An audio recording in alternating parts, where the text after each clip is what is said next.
Close tower last point কাজ চলছে, যেটা কোন পয়েন্ট ডির সাথে কোন ই এর ব্যাক বিয়ারিং নেওয়া হবে, আর কোন ইর সাথে এর ফোর বিয়ারিং নেওয়া হবে।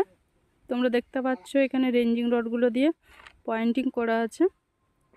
তো এইখানটাই যে লাস্ট পয়েন্ট রয়েছে ইর সাথে যখনই ফোর বিয়ারিংটা নেবে এর পয়েন্ট, মানে যেখানে কাজটা শুরু করা চলে সেই পয়েন্টে যখনই কাজটা শেষ করা হবে, ক্লোজ করা হবে, এই কারণেই কিন্তু এই প্রসিডিওরটাকে ক্লোজ টাওয়ার্স প্রসিডিওর বলা হয়।